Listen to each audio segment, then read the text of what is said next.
Police में भर्तियां आ गई हैं सर, हर सूबे में पुलिस में भर्तियां हो रही हैं। ज़रा डिटेल्स बता दें। बलूचिस्तान में हो रही हैं, सिंध में हो रही हैं, पंजाब में हो रही हैं। तो देखिए, सबसे पहले मैं आप लोगों को आपके सवालों के जवाब बता देता हूं। बहुत से सवाल आप करते हो कि सर कद कितना होना चाहिए, मेजरमेंट कितनी होनी चाहिए, उम्र कितनी होनी चाहिए, क्या इसमें एज में रियायत हासिल है, बलूचिस्तान वालों के लिए क्या है, सिंध वालों के लिए क्या है और पंजाब वालों के लिए क्या है। इसी तरह से KPK, GB, गिलगित बल्तिस्तान। तो गौर से सुन लें जी, पंजाब के अलावा बाकी तमाम जितने भी हमारे सूबे हैं, पांचों सूबे, GB, AJK, फाटा, आज़ाद कश्मीर 5 फीट 6 इंच है जी आप लोगों का कद, 5-7 है पंजाब में।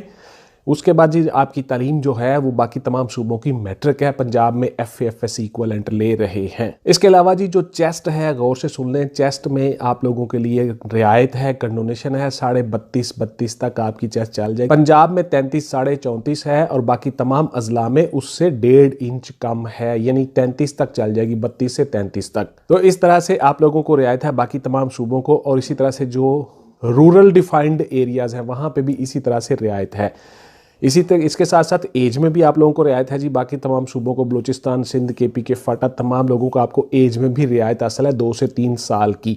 वो आप अपनी डिस्ट्रिक्ट पुलिस लाइंस जो होती हैं वहाँ पे जाके जो DSP हेडक्वार्टर होते हैं उनके रीडर से पता कर लें, या पुलिस लाइन में जो मुहर्रर साहिबान बैठते हैं, मुंशी जिसको हम कहते हैं, उससे आप राब्ता रखें, पता करें। अच्छा जी, बहुत से बच्चे कमेंट करते हैं कि सर हमारे सूबे में मैंने जाके पता किया, हमारे शहर में तो ये भर्ती नहीं आई। तो देखिए, कुछ शहरों में सीट्स अवेलेबल नहीं है तो वहाँ पे नहीं हो रही भर्ती, लेकिन बाकी काफ़ी सारे अजला में ये भर्तियाँ हो रही हैं। तो आप लोगों को वहाँ जाना चाहिए, वहाँ से पता करना चाहिए और हर सूबे में, हर ज़िले में अपने अपने मुहर्रर साहिबान से जाके पता करें, जो डिस्ट्रिक्ट हेडक्वार्टर पुलिस लाइंस में मुहर्रर बैठते हैं या DSP हेडक्वार्टर जो होते हैं पुलिस के, वहाँ से आप पता करो तो आपको पेट इन्फॉर्मेशन मिल सकती है। तो गौर से सुन लीजिए जी, आप लोगों के मराहिल क्या होंगे। बलूचिस्तान है, KPK है, फाटा है, GB, आज़ाद कश्मीर, गिलगित बल्तिस्तान, उसके अलावा पंजाब।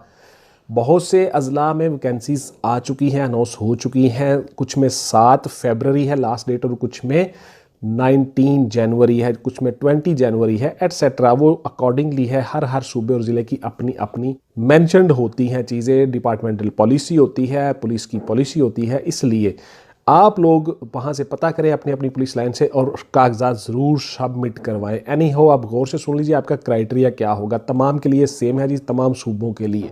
फर्स्ट ऑफ ऑल जी, आप लोगों के डॉक्यूमेंट्स की स्क्रूटनी होगी और आपको रोल नंबर स्लिप्स इशू हो जाएंगी। देन जी आपका होगा फिजिकल मेजरमेंट का टेस्ट। फिजिकल मेजरमेंट में आपके 2 स्टेप्स हैं जी। सबसे पहले आपका कद मेजर होगा जी, कद के मरहले में आप पास हो गए। देन आपका होगा जी चेस्ट की मेजरमेंट होगी, आपकी जो छाती है उसकी मेजरमेंट होगी, उसकी मेजरमेंट भी आप पास हो गए। हो सकता है उसी दिन आपकी रनिंग और दौड़ हो जाए, अगले दिन भी हो सकती है या दूसरे दिन भी हो सकती है। आपको उसी वहाँ पे ही वो नेक्स्ट शेड्यूल आपको दे देंगे और आप उसके मुताबिक अमल करोगे तो आपकी उसके बाद तीसरा स्टेप होगा आपकी दौड़, रनिंग का। गौर से सुन लें, पंजाब वालों के लिए 7 मिनट में आपने 1.6 किलोमीटर दौड़ लगानी है और लड़कियों के लिए यही 8 मिनट का फासला है।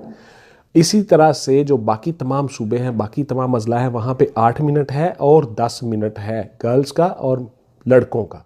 तो इसलिए वहाँ पे थोड़ी सी रियायत होती है, बिकॉज थोड़े से पसमानदा इलाके होते हैं, थोड़े से सोर्सेज कम होते हैं, लोगों का जिस्मानी मयार वो नहीं होता, इसलिए ये सारी चीज़ें थोड़ा सा फ़र्क रखा गया है। उसके बाद जी आपने दौड़, रनिंग में आपने कामयाबी हासिल कर ली। देन आप लोगों का होगा रिटर्न का टेस्ट। रिटर्न के टेस्ट में आपने पास कर लिया। 100 नंबर का मल्टीपल चॉइस क्वेश्चंस का पेपर हो सकता है या 80 नंबर का MCQs और 20 नंबर के आपके डिस्क्रिप्टिव हो सकता है। कोई एक आध मजमून आपसे लिखवा लेंगे या कंप्रीहेंशन हो जाएगी। अप्रॉक्सीमेटली है ये, अब डिपेंड करता है कि वो किस फोरम को देते हैं। क्या वो NTS को देते हैं, क्या वो PTS को देते हैं, क्या वो OTS को देते हैं या UTS को देते हैं, यूनिवर्सल टेस्टिंग सिस्टम। इसी तरह से अगर जिस भी फोरम को वो देते हैं वो अपने हिसाब से टेस्ट क्राइटेरिया बनाते हैं पुलिस वाले, बिकॉज शफाफ थोड़ा हो जाए काम और मेरिट पर हो जाए। कोई बंदा ये ना कहे जी भर्ती हो गई जी, पुलिस ने खुद से कर लिया, अपने बंदे रख लिए एटसेट्रा। ये इसलिए बाकी टेस्टिंग एजेंसीज को दिए जाते हैं स्क्रूटनी करने के लिए, टेस्टों के लिए और शॉर्ट लिस्टेड करने के लिए कैंडिडेट्स को। तो ये हो गया आपके मराहिल जी। उसके बाद फिर आपका होगा साइकोलॉजिकल असेसमेंट, एक मामूली सा टेस्ट हो, आपको देख लिया जाता है कि आपको कोई दिमागी परेशानी को, बीमारी को, प्रॉब्लम तो नहीं है, साइकोलॉजिकली आप ठीक हो।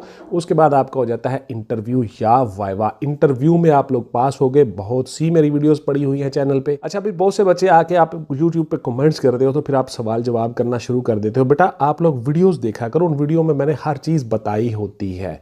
गौर से वीडियो को देखा करो, एक एक लाइन पे गौर किया करो। आप लोगों के लिए उसमें सबक होता है और बहुत सी चीज़ें होती हैं। तो आप लोगों के लिए ये सारी की सारी चीज़ें मैं टाइम निकाल के बनाता हूँ, आपको बताता हूँ। तो उन वीडियो को गौर से देखा करो।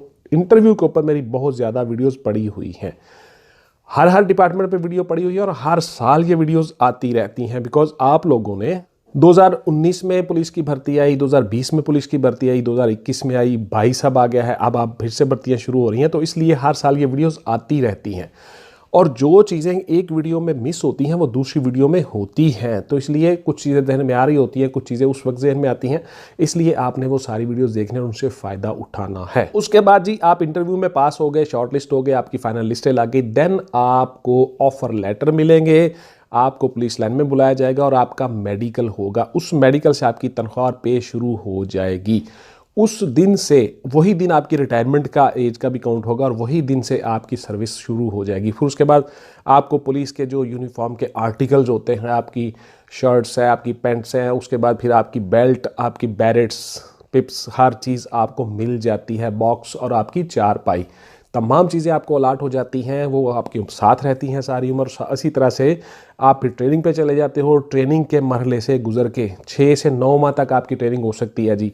6 महीने भी बैचेस फारिग हो जाते हैं, उसके बाद 7 माह लग सकते हैं, 8 या 9 माह मैक्सिमम होते हैं, आपकी ट्रेनिंग हो जाती है। उसके बाद फिर आप आ जाते हो अपनी वापस डिस्ट्रिक्ट पुलिस लाइन्स में, अपने अपने ज़िले में, अपने अपनी पुलिस लाइन में। वहाँ पे आपकी फिर आगे हो जाती हैं पोस्टिंग्स, थानों में लगा दिया जाता है, गारदात पे आपकी ड्यूटी होती है, इन्वेस्टिगेशन विंग में हो सकती है, ऑपरेशन विंग में हो सकती है, CIA में हो सकती है या सिक्योरिटी डिवीजन में हो सकती है, लॉ एंड ऑर्डर की ड्यूटी आपकी हो सकती है, SPU में हो सकती है, डॉल्फिन में हो सकती है, एटसेट्रा। पुलिस के जितने भी विंग्स हैं वहाँ पर आपकी ड्यूटी हो सकती है। तो इस तरह से आप पुलिस में भर्ती होकर अपनी जॉब सर्विस का आगाज़ कर लेते हो। अब मैं आपको बताता हूँ आपके सवालों का जवाब, ज़रा गौर से सुनते जाइएगा। सबसे पहला सवाल, क्या सर हम कांस्टेबल भर्ती होके तो सब इंस्पेक्टर और ASI भी बन सकते हैं?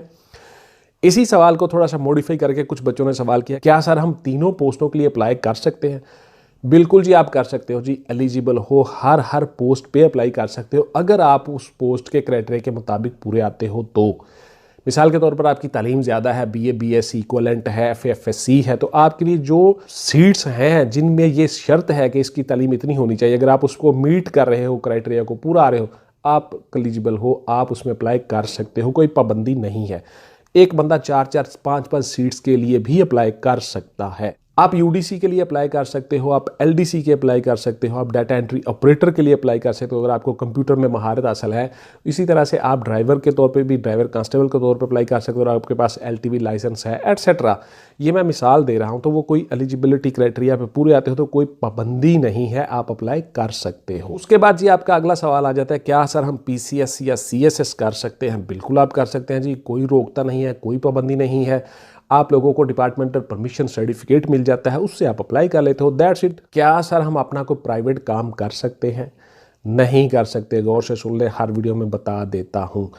क्या सर हम इसके साथ साथ पुलिस में जॉब करने के साथ साथ हमें रिहाइश, गाड़ी या घर वगैरह मिल जाता है? देखिए, पुलिस के जो ऑफिशियल कॉलोनीज होती हैं, आपके छोटे छोटे रिहायशी क्वार्टर्स होते हैं, वहाँ पे अगर वेकेंट हो कोई घर तो आपको मिल सकता है, लेकिन सीनियरिटी के लिहाज से जिन लोगों ने पहले से एप्लीकेशन दी होती है रिहाइश के लिए, पहले उनको, अगर आपकी बारी आ जाए, आप एप्लीकेशन दे देते हो, जब आपकी टर्न आती है आपको वो घर मिल जाता है। गाड़ी आपके एंटाइटलमेंट पे नहीं होती, आपको नहीं मिलती। तनख्वाह सर कितनी होती है? तो देखिए, अंदाजन तनख्वाह आपकी शुरू हो जाती है 25 से 30 हज़ार कांस्टेबल की। तमाम लिखिए, सूबे में, पंजाब में और आपके इस्लामाबाद पुलिस में थोड़ी तनख्वाह ज़्यादा है, वहाँ पे अलाउंसेस ज़्यादा होते हैं, तो आपकी तनख्वाह 35, 37, 38 हज़ार तक भी हो सकती है।